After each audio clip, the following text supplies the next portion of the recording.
الأنبياء والمرسلين نبينا محمد وعلى آله وصحبه أجمعين أشهد أن لا إله إلا الله وحده لا شريك له وأشهد أن محمدا عبده ورسوله اللهم لا سهل إلا ما جعلته سهلا وأنت تجعل الحزن سهلا إذا شئت اللهم فقهنا في دينك وعلمنا ما ينفعنا وارزقنا الإخلاص في القول والعمل وزدنا علما يا أرحم الراحمين.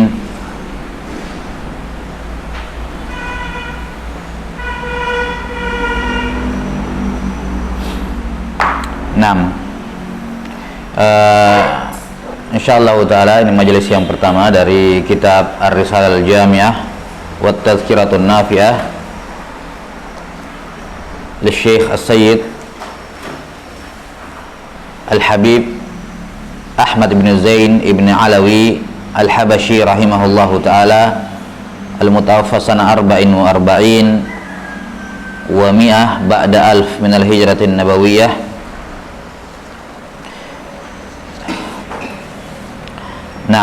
Sebelum kita masuk ke pengantar kitab, ya, sebagaimana sudah disebutkan atau sebagaimana yang kita sebutkan di awal Safinatus Shalah kemarin, saya lupa, kita kasih muqaddimah di awal Safinatus Shalah atau enggak? Mabadi Asyarah. Kemudian asal muasal mazhab sudah di mana itu? Di Safinatus Shalah atau di Daurah? Safinah ya. Taib labas. Taib. Sini kita akan membahas sebagai tambahan ya, berkenaan dengan sudah kita jelaskan di awal Safinatus Shalah bagaimana asal muasal munculnya mazhab al-a'immatul arba'ah. Dan sudah kita jelaskan bahwa mazhab ini adalah ain madzhabis sahabat. Ya, adalah mazhabnya sahabat, di mana di zaman dahulu, di zaman para sahabat radhiyallahu anhum ajmain, sudah ada sejumlah sahabat memang yang punya murid-murid, yang mana murid-muridnya ini mengikuti cara pendalilannya, mengikuti manhajiyahnya dalam memahami dalil, dan itulah yang dikenal dengan istilah mazhab. Ya, cuman waktu itu tidak familiar dengan sebutan mazhab. Tapi karena mazhab itu kan adalah semacam madrasah, semacam sekolah, ya, yang mana ada gurunya dan murid-muridnya semua mengikuti pola pikirnya, kan begitu. Itu kan mazhab sebenarnya. Nah, yang seperti ini sudah ada di zaman sahabat. Ibnu Mas'ud di Kufah punya murid-muridnya sendiri, Abdullah bin Umar, ya, Abu Hurairah, Aisyah radhiyallahu anha, Abdullah bin Umar, Zaid bin Sabit, ini punya madrasah sendiri di Madinah, punya murid-murid sendiri yang mewarisi ilmunya. Abdullah bin Abbas di Mekah, ya kan, punya murid-muridnya sendiri. Dan tiga negeri ini, atau para ulama atau para sahabat yang tinggal di negeri ini punya ciri khas dan corak yang berbeda dalam beristinbat dan berdalil, ya kan. Di Kufah ilmunya atau mazhab Ibnu Mas'ud diwariskan oleh siapa? Imam siapa? Abu Hanifah rahimahullahu taala, diwariskan oleh Imam Abu Hanifah, iya, melalui murid-muridnya Ibnu Mas'ud. Dan sampai sini. Kemudian di Mekah diwarisi oleh siapa? Sufyan ibn Uyainah, ya, Sufyan ibn Uyainah. Di Madinah diwarisi oleh siapa? Ya, Imam Malik. Di Mesir juga ada sahabat Abdullah bin Amr bin As, diwarisi turun-temurun kepada Al-Laits ibn Sa'ad, ya kan. Imam Malik selain beliau mengambil dari sahabat di mazhab dari Abdullah bin Umar dan Zaid ibn Sabit di Madinah, Imam Malik juga meriwayatkan mengambil hadis dari Sufyan ibn Uyainah di Mekah. Ya. Jelas sampai sini? Mengambil dari siapa? Imam Malik dari Sufyan ibn Uyainah. Maka ini asal dari dua mazhab yang besar, yaitu Abu Hanifah di Irak dari Abdullah bin Mas'ud, dan Imam Malik di Madinah dari siapa? Abdullah ibn Umar dan juga Zaid ibn Sabit. Ya, beliau juga mengambil dari Imam Sufyan bin Uyainah di Mekah. Kemudian cuman zahirnya Imam Malik tidak mengambil, hanya mengambil pada saat haji mungkin. Ya. Karena masyhur Imam Malik itu tidak pernah meninggalkan Madinah. Ya. Beliau tidak secara umum mungkin ya, wallahu alam detailnya, secara umum tidak rihlah keluar Madinah. Ya. Beliau hanya mengambil ketika ada ulama-ulama yang masuk ke Madinah, karena itu Madinah itu Rasul, banyak ulama yang pindah ke sana, beliau mengambil ilmu. Nah, dan tentunya keturunan turun temurun dari ilmu para sahabat. Kemudian datang Imam Syafi'i rahimahullahu taala menggabungkan antara dua madrasah ini, madrasah Irak Ahlul Ra'i dan madrasah hadis di Madinah. Ya, Imam Syafi'i mengambil dari Imam Malik, Imam Syafi'i juga langsung mengambil dari Sufyan ibnu Uyainah karena masih mendapati zamannya, dan Imam Syafi'i mengambil ilmu dari Imam Abu Hanifah melalui jalurnya murid beliau yaitu Muhammad ibn Al-Hasan Asy-Syaibani. Ya. Ketika beliau pindah ke Mesir, beliau mengambil dari murid-muridnya mengambil dari Al-Laits ibn Sa'ad. Ya, mengambil dari apa? Dari Al-Laits ibn Sa'ad. 6. Dari murid-murid beliau ya, murid-murid beliau. 6. Sehingga beliau menggabungkan semuanya. Menggabungkan semua mazhab yang ada ketika itu, beliau menggabungkan semuanya, mengambil ilmu dari para gurunya, kemudian beliau berijtihad sendiri dan lahirlah mazhab yang baru yang dikenal dengan mazhab Syafi'i. Ya, kemudian Syafi'i rahimahullahu taala ya punya banyak murid. Punya banyak murid. Di antara murid beliau adalah Imam Ahmad ya rahimahullahu taala, yang kemudian juga berijtihad ya, dan sampai pada lahirlah mazhab yang dikenal dengan mazhab Al-Hambali, Imam Ahmad rahimahullah. Tapi di sini sekilas kita akan menambahkan pembahasan seputar ini, yaitu bagaimana asal muasal munculnya mazhab Imam Syafi'i rahimahullahu taala. Di sini kita secara global saja. Insyaallah akan dipaparkan lebih detail nanti pada kitab-kitab berikutnya. Imam Syafi'i rahimahullahu taala sebagaimana yang diketahui ya, nama beliau siapa? Muhammad ibn Idris Asy-Syafi'i. Asy-Syafi'i nisbat ke siapa? Ya, kepada kakek beliau yang keempat, yaitu Asy-Syafi'i ibnu As-Sa'ib. Asy-Syafi'i ibnu As-Sa'ib. Beliau menisbatkan kepada Asy-Syafi'i sebagai apa? Ya, nisbat kepada sahabat. Kakek beliau yang sahabat. Kakek-kakek beliau ya, yang sahabat, yaitu Asy-Syafi'i ibnu Sa'ib. Asy-Syafi'i dan As-Sa'ib ini dua-duanya sahabat. Asy-Syafi'i ibnu As-Sa'ib. 6. Ini nisbat beliau. Beliau juga dikenal dengan Al-Muttalibi. Al-Muttalibi karena keturunan dari Abdul Muttalib. Keturunan dari Abdul Muttalib. Dikatakan Al-Imam Al-Muttalibi.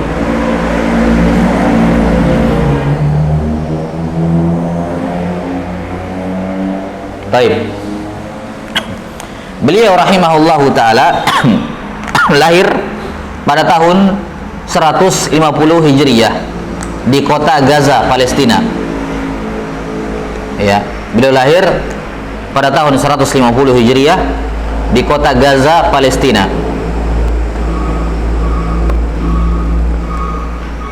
Dalam keadaan yatim. Ini ayah beliau sudah meninggal terlebih dahulu.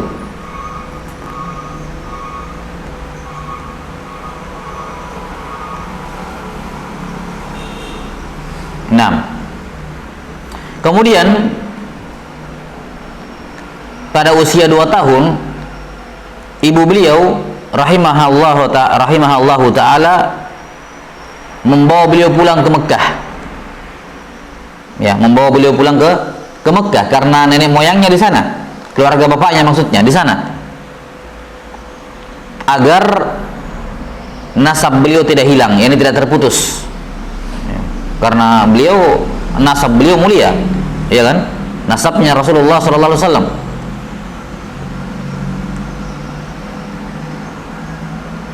Maka dibawa pulang ke Mekah. Di Mekah disinilah beliau mulai menuntut ilmu, belajar. Di antara yang menarik di Mekah, beliau rahimahullahu taala mengambil bahasa Arab langsung dari Bani Al-Hudzail. Bani Al-Hudzail. Beliau saya lupa 4 tahun kalau nggak salah, ada mengatakan lebih. Ya. 6. Beliau 4 tahun kurang lebih ikut kepada Bani Al-Hudzail, ikut. Di mana mereka pergi, beliau ikut. Di mana mereka singgah, beliau ikut. Tujuannya apa? Mengambil bahasa Arab yang masih fasih, karena Bani Al-Hudzail ini termasuk kabilah Arab yang ketika itu masih fasih bahasanya, masih bersih. Maka apa? Beliau ikut bersama mereka. 6. Sampai beliau menjadi referensi dalam bahasa Arab. Kata para ulama, Asy-Syafi'i yu'khadhu minhu al-lughah. Asy-Syafi'i rahimahullah, bahasa Arab diambil dari mulutnya. Maksudnya apa? Ucapan Imam Syafi'i itu bisa dijadikan dalil dalam nahwu. Ya, dijadikan dalil dalam bahasa Arab. Kalau ada yang minta misalnya dalilnya ada, kenapa bisa begini pengucapannya? Kalau ada dari ucapan Syafi'i seperti itu bisa diambilkan dalil, dijadikan dalil. Dan ini keunggulan beliau dibandingkan keempat imam mazhab yang lain. Tidak ada ulama, ya, tidak ada ulama yang al-fuqaha yang diambil bahasa Arab dari lisannya kecuali Imam Syafi'i rahimahullah. Karena beliau betul-betul tinggal bersama sehingga tahu semuanya. Sampai-sampai asyair yang ma'ruf ketika itu Al-Asma'i, bukan Al-Asma'i. Siapa?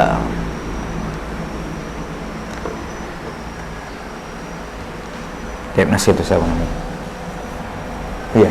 Dia sampai-sampai datang kepada Imam Syafi'i untuk memperbaiki apa? Syair-syairnya. Memperbaiki apa? Syair-syairnya. Nah, karena itulah akan didapati dalam pembahasan fikih istinbat dari Imam Syafi'i rahimahullah dari sisi bahasa Arab yang tidak didapati di ulama yang lain. Baik. Jadi kemudian setelah itu, ya, beliau rahimahullahu taala beliau juga berguru kepada guru beliau di Mekah, namanya Muslim ibnu Khalid Az-Zinji. Muslim ibnu Khalid Az-Zinji. Az-Zinji artinya yang hitam. Muslim bin Khalid Az-Zinji. Ya, yang hitam. Kenapa lakopnya Az-Zinji? Kenapa dikatakan yang hitam? Nah, karena apa? Karena kulitnya? Ya, karena kulitnya putih. Ya, karena saking putihnya.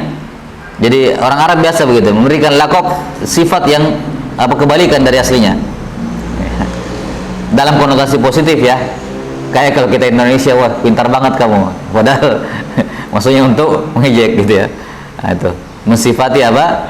Mensifati dengan sebaliknya.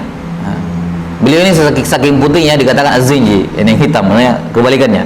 Jelas saya? Muslim bin Khalid Az-Zinji, beliau mengambil ilmu darinya sampai pada usia 15 tahun. Ya, beliau 6 diberikan izin berfatwa oleh gurunya. Nah, apa itu izin berfatwa? Ya, ini sudah boleh menjawab pertanyaan agama. Nah, maka di zaman dahulu kita bisa melihat walaupun bukan menjadi prasyarat, tapi demikian turun-temurun para ulama itu tidaklah menjawab pertanyaan kecuali sudah ada izin dari gurunya. Dianggap sudah mampu oleh gurunya dan gurunya juga memiliki kapabilitas untuk itu. Ini pada usia 15 tahun. Di mana sebelum itu, ya, pada usia 9 tahun beliau menyelesaikan Al-Quran pada usia 7 tahun. Ya. Beliau rahimahullah menyelesaikan Al-Quran, hafalan Qurannya pada usia 7 tahun dan menghafal Muwatta Imam Malik pada usia 9 tahun. Menghafal Muwatta Imam Malik pada usia 9 tahun. Nah, kenapa? Karena beliau ada rencana untuk menuntut ilmu kepada Imam Malik di Madinah. Ketika itu beliau masih di Mekah. Nah, setelah selesai dari Muslim ibn Khalid Az-Zinji rahimahullah, beliau kemudian, dan beliau punya bekal sudah bagus, sudah punya ilmu yang baik karena sudah diizinkan berfatwa. Ya, beliau punya basic yang sangat kuat, bukan cuma basic lagi ya, mumpuni dalam bahasa Arab. Ya kan? Nah, kemudian beliau rahimahullah di Mekah juga mengambil dari Sufyan ibn Uyainah hadis. Beliau mengambil fikih dari Muslim bin Khalid Az-Zinji dan mengambil apa? Hadis dari Sufyan ibn Uyainah, imamnya kota Mekah. Ya, imamnya kota Mekah.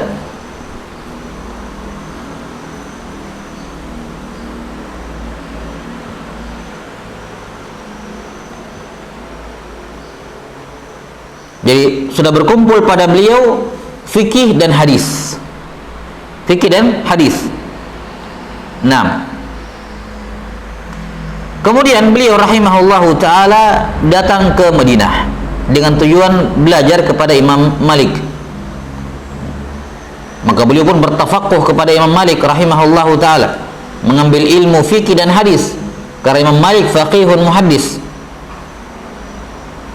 Beliau mengambil fikih dan hadis dari Imam Malik karena di Madinah tidak diragukan hadis-hadis yang beredar di Madinah lebih banyak dibandingkan yang beredar di Mekah. Iya.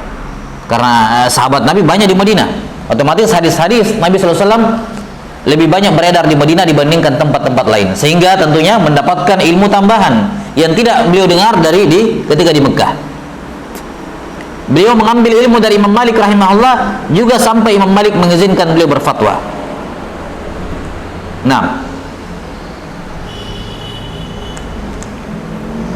di sini beliau mengambil ilmu dari Imam Malik rahimahullahu taala, mengambil mazhab dari Imam Malik rahimahullahu taala. Nah, setelah itu beliau pulang ke Mekah. Beliau pulang ke Mekah setelah selesai mengambil ilmu dari Imam Malik, sudah sampai dalam jenjang diizinkan berfatwa oleh Imam Malik rahimahullah. Beliau pulang ke Mekah. Setelah itu beliau ke Madinah, ke Yaman. Di Yaman, beliau sebagian riwayat menyebutkan beliau ada urusan di sana, yakni urusan pekerjaan berdagang atau yang semacamnya. Beliau ke Yaman. Ya. Di Yaman, beliau bertemu dengan para ulama di sana. Sejumlah ulama di sana, mengambil ilmu dari mereka yang beliau bisa ambil. Kemudian terjadi sengketa atau terjadi fitnah di sana. Beliau rahimahullahu taala difitnah ya oleh sebagian penguasa di sana, gubernur. 6. Kemudian beliau ditangkap dan dibawa ke ibu kota. Ibu kota kaum muslimin ketika itu di mana? Baghdad.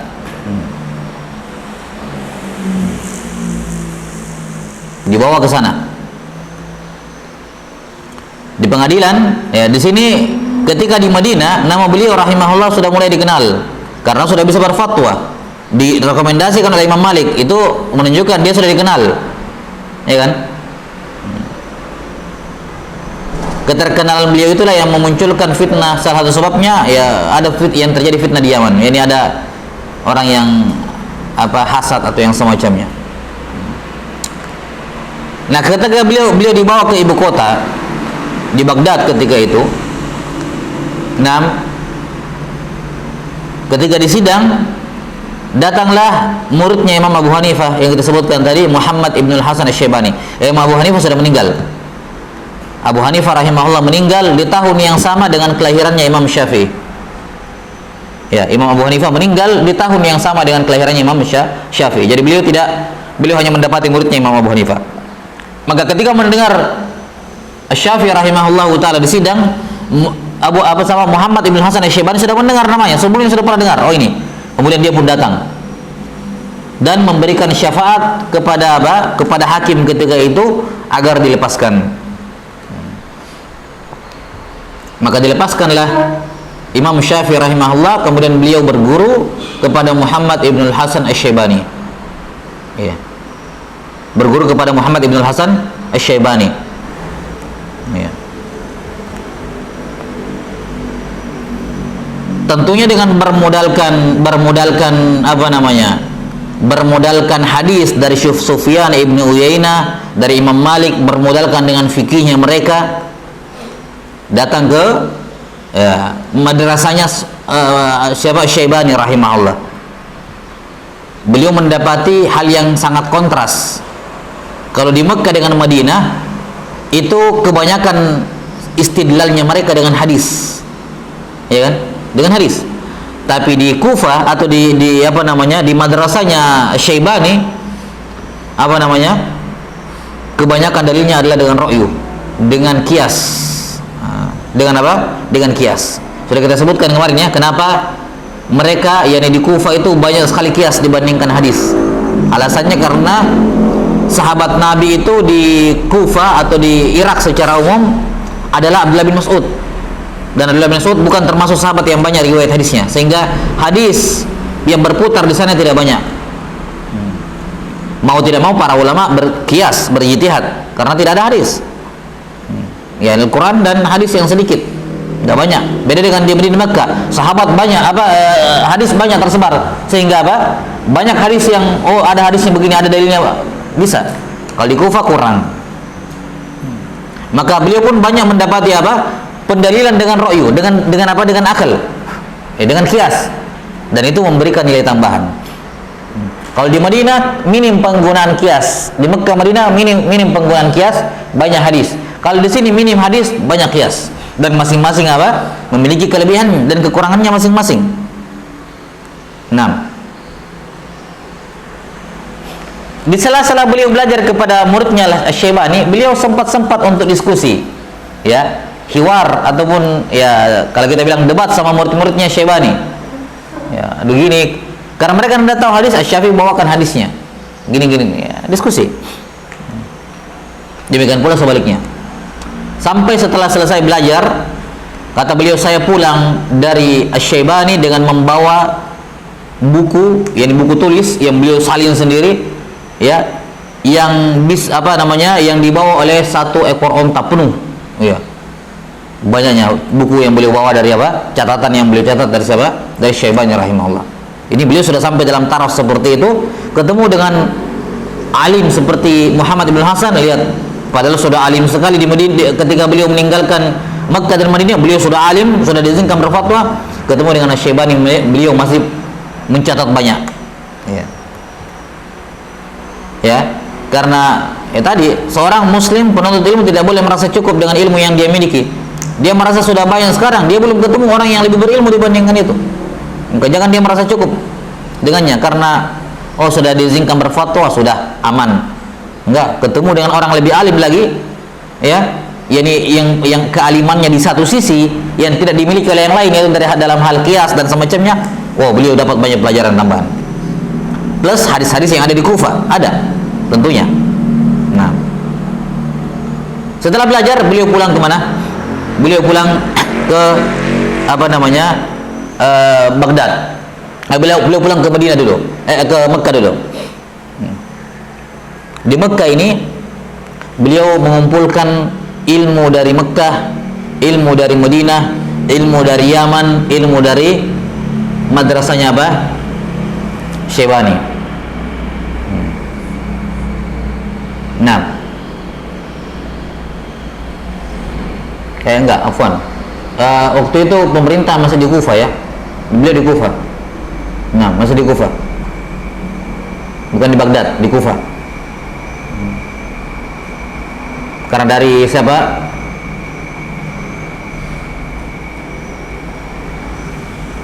Iya, pemerintahnya masih di Kufah ketika itu, karena madrasahnya Syaibani di Kufah, bukan di Baghdad, di Kufah, afwan. Nah,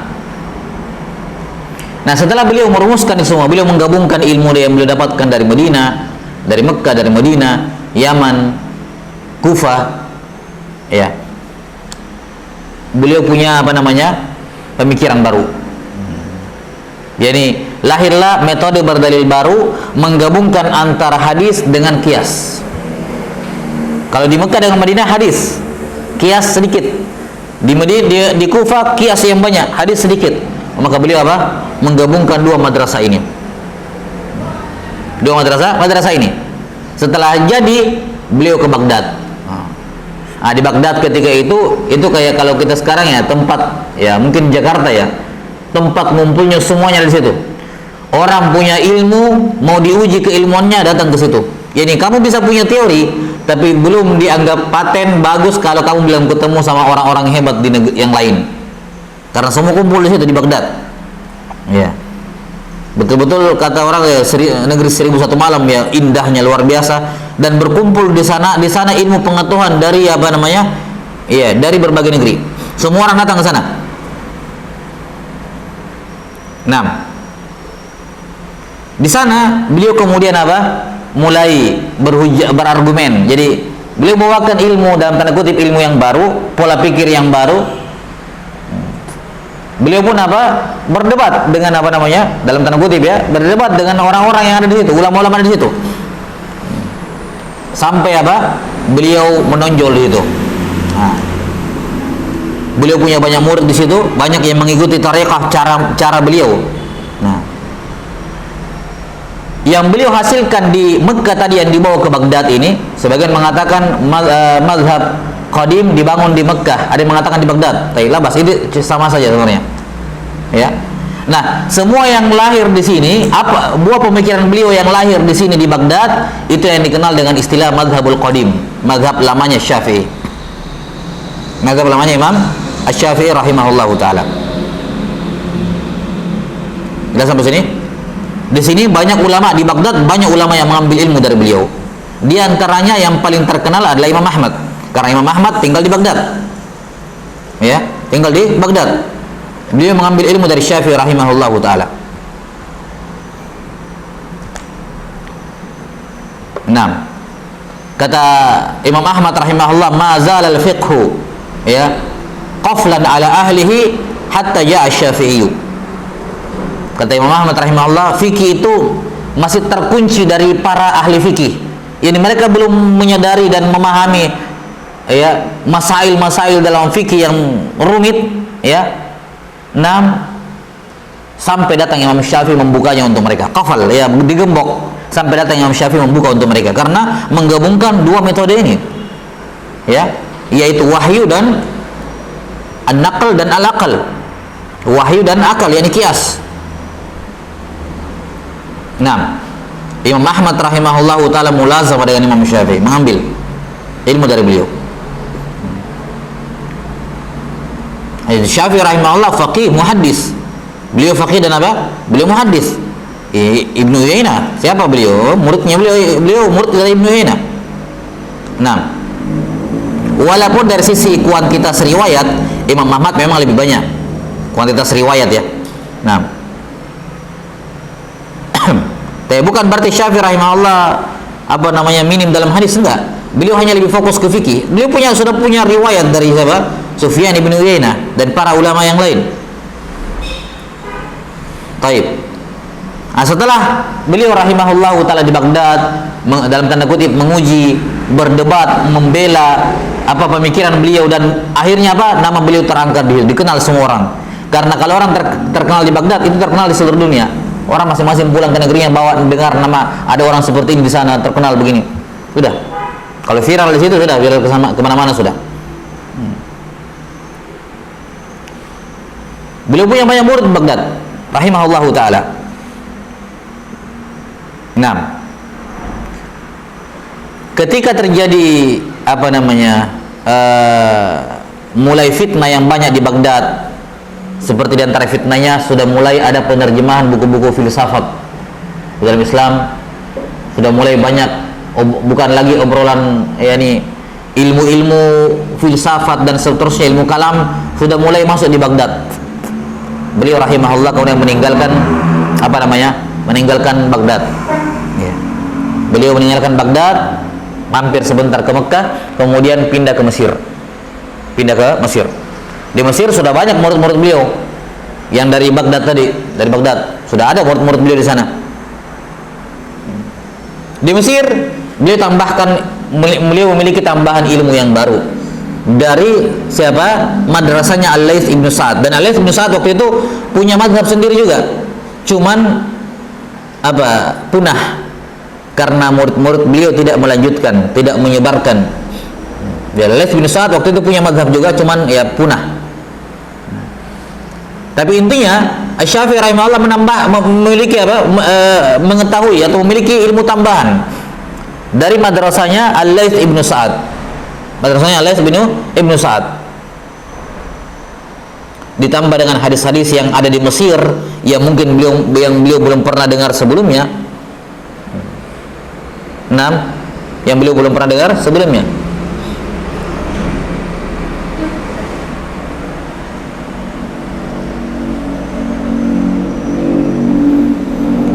Jelas ya?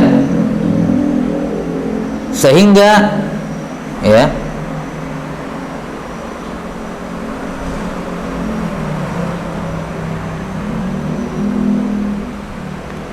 beliau kemudian apa namanya berijtihad ulang. Sebelumnya saya lupa, afwan. Ketika di Baghdad beliau mengarang 2 kitab dalam fikih. Dalam fikih Al-Hujjah, nama kitabnya Al-Hujjah dalam fikih, dan dalam usul fikih Ar-Risalah.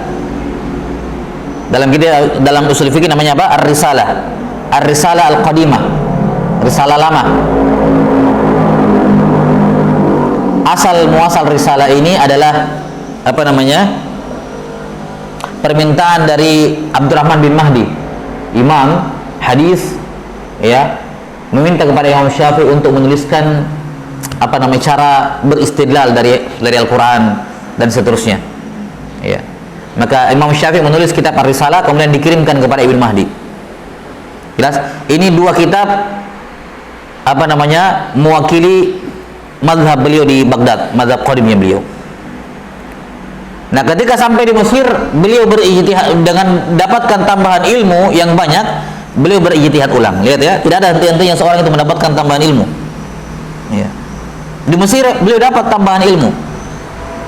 Kemudian beliau rahimahullahu taala membuat mengecek ulang semua ijtihad beliau, qawaid beliau dengan ilmu yang baru beliau dapat, kemudian beliau merubahnya dengan tambahan ilmu yang beliau dapat, ya, berubah, kemudian lahirlah yang namanya mazhab al-jadid, mazhab yang baru, yang memiliki perbedaan signifikan dengan mazhab yang qadim, mazhab lama beliau. Bukan perbedaan sedikit, perbedaannya signifikan. Sampai sini perbedaannya jelas sekali antara mazhab qadim dengan mazhab jadid. Di Mesir ketika dapat tambahan ilmu, rahimahullah, beliau ya, mengecek ulang semua mazhab yang fikrah dan kawaid fatwa yang beliau keluarkan di Baghdad, beliau rubah semuanya ketika berada di Mesir. Nah, produk ijtihad beliau yang baru di Mesir ini yang dikenal dengan istilah mazhabul jadid, mazhab yang baru beliau, atau qaul jadid, qaul qadim, qaul jadid, dikatakan seperti itu. Di mana qaul jadid ini beliau rahimahullah menulis 2 kitab yang menggambarkan atau yang merepresentasikan mazhab atau qaul jadid beliau.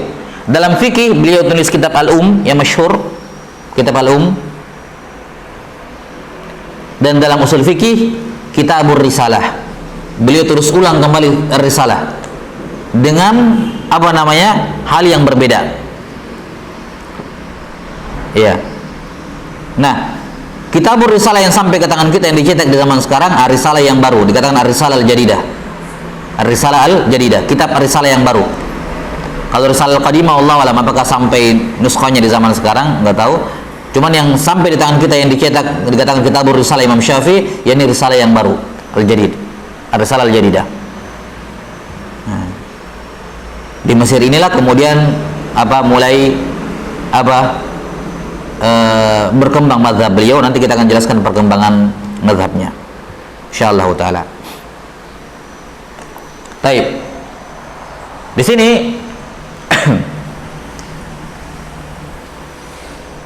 beliau rahimahullahu taala, ya, kita bisa melihat bagaimana qaul qadim dan qaul jadid beliau. Dan mungkin ada yang bertanya begini, kalau sekedar beliau berubah pendapat, ngapain dikatakan qaul qadim qaul jadid? Bukankah semua ulama lain pernah berubah pendapatnya? Ya kan?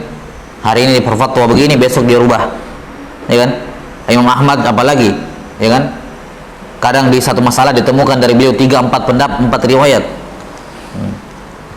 Kalau sekedar merubah pendapat, Mengapa cuma Imam Syafi'i yang ada kaul qadim sama kaul jadid? Kenapa ulama lain tidak ada? Padahal apa? Mereka juga apa? Merubah pendapatnya.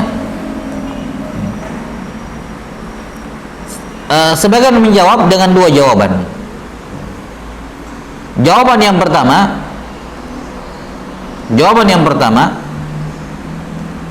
karena perubahannya beliau ini yakni berada di dua tempat yang berbeda. Yakni satunya di Baghdad, satunya di mana? Di Mesir. Jadi betul-betul berbeda dua ini. Makanya bisa dikatakan qaul qadim, qaul jadid. Kalau ulama yang lain, mereka berubah pendapat tapi cuma di satu tempat tok situ. Yani di negerinya tok, cuma dia berubah pendapat. Jadi di sini ketika berbeda lokasi jelas sekali ada pemisahnya. Ini berbeda dengan ulama lain yang walaupun merubah ijtihadnya tapi tetap berada di negerinya. Jadi maksudnya di sini ada garis batas yang jelas dari sisi tempat antara pendapat lama dengan pendapat baru. Karena itulah dipisahkan. Ini alasan yang pertama. Alasan yang kedua, dikarenakan Asy-Syafi'i rahimahullah di Qaulul Jadid itu betul-betul kayak nulis ulang. Yani beliau ngecek semua fatwa, karya tulis beliau di Al-Hujjah, Risalah, beliau cek ulang semuanya kemudian dirubah, betul-betul dirubah. Jadi kayak menulis ulang. Ya, berijtihad ulang semua ijtihad yang beliau keluarkan, beliau ijtihad ulang dalam masalah itu semuanya. Kalau ulama lain kan berbeda pendapat, cuman berubah pendapatnya dalam satu dua masalah gitu ya, tanpa mengecek.